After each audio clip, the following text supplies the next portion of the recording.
What's up, everybody? Welcome to Podcast Now. I'm Alex, and in this video, I want to talk about Scream 7 and the ride that I think we're all about to experience together. It's finally over, guys. The strike is over. I made a video just about Hollywood kind of in general on my second channel yesterday, but Scream specific here, it's about time. It's about time, and I cannot wait for where we're going to be going over the next, hopefully, year and a half for Scream 7. There is a lot that needs to get done. I kind of want to rattle off a couple ideas, things that do need to get done from their perspective over the next couple months. And let's kind of start with the casting. The casting, I think, is the first thing that you do. And as soon as the strike, kind of lifted or they said the agreement was done, there are already the rumors. The rumor mill started yesterday, I believe, on Neve Campbell. Now, they didn't say her name, but there were people tweeting out like, somebody's returning for Scream 7. A lot of retweets, a lot of quote tweets, but they didn't say who that was. I do think it's Neve Campbell. I don't really think, like, Patrick Dempsey coming back, let's say, like, that would be a big deal, but you don't say that he's coming back without Neve, doing it first.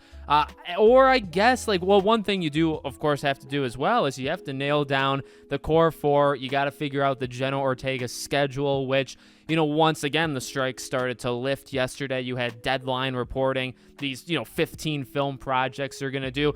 I think it's important for the Scream fandom to keep our eyes on primarily Melissa Barrera, right, and that movie that she's doing, the monster movie, and then also Jenna Ortega and finishing up Beetlejuice, and then also, where does Wednesday kind of fit into that schedule? Those are really the two things, and I don't believe that was kind of mentioned. We have heard rumor-wise that, or maybe not even rumor, maybe it's confirmed, that Netflix is kind of pushing Wednesday to the front of the line to get that stuff done, but I think there's still, in terms of the writing and all that stuff. Now, the writers could have been writing for the last little while, so we'll have to see. We'll have to see about those two in particular, of what their schedules are like. And it's not like a disrespect to anybody else, but those are the two to watch. Everybody else either aren't all that busy or you're going to make it work. I'm just not all that worried, I guess, about anybody else. And then there's the logistics of, okay, does it make sense for Hayden to come back? Does it, obviously, Neve Campbell, do they announce that? Those are things that I think that's the first thing. I think you announce that. The way that people online are talking, it sounds like they'd be announcing that within the next couple weeks. And I think that's fair, by the way, because, again, from context clues, from what we already know, the thing's already written, right? And even if it wasn't, again, the writers got a month head start. The writers could be writing, and they have been creating things for the last little while the actors, or not even just actors, I guess, while the majority still of Hollywood wasn't doing anything, at least writers could write. So even if 7 wasn't done yet, which I think it already was done before the strike anyway, but, if you wanted to get Chris Landon in and say, okay, well, what would you change? What don't you want? What do you want? He's had about a month or so to kind of inject that, and I feel like that would be enough time to do it. So I think that part's already done. Obviously, the director's already locked, and as has been reported, right, I think a lot of the casting, at least the initial casting ideas,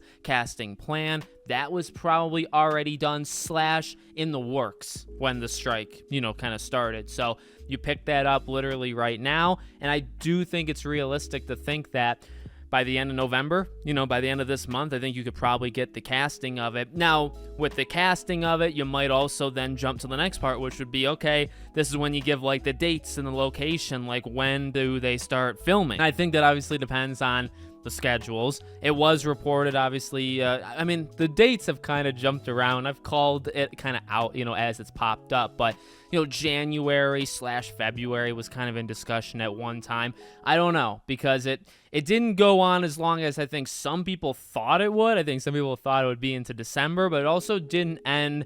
I think some people thought October, some people thought September. So obviously we're a little bit beyond that. And like I said, you at least need to wait for Melissa. You at least need to wait for Jenna. Now, Beetlejuice had 1 or 2 days left, right? Melissa's movie, I feel like that still has a little bit of time. So yeah, I think late January, early February, you're probably looking at best case scenario. That's probably when it would start if all goes to plan, if all works out. But if not, maybe late February, sometime in March. And from there, it's kind of smooth sailing. We've talked about kind of the timeline after that.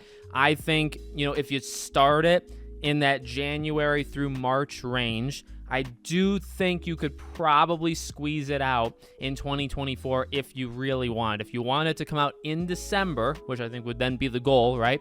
I think you could do it. And then if not, I mean, you've had some experience with Scream 5 being a January movie. Just do January of 2025. You know, I'm not really all that worried. Like, if it misses next year, it misses next year. You know what I mean? It would be interesting to have the movies be back to, 2022, 23, 24. But I think no matter what, it's going to be closer to like a 2-year gap from 6 to 7, which, as we've talked about, as people even online have talked about, that's not necessarily a bad thing. You know, it lets you kind of take a step back and say, what are some themes, what's some commentary that we can kind of like do our own spin on, which, by the way, I believe it's AI, and I think they got to do something with that in Scream 7. We'll maybe talk about that in a different video, but it gives you some chances to look at that stuff and to take a breath, let the actors age a little bit. You know, we've talked about that situation too.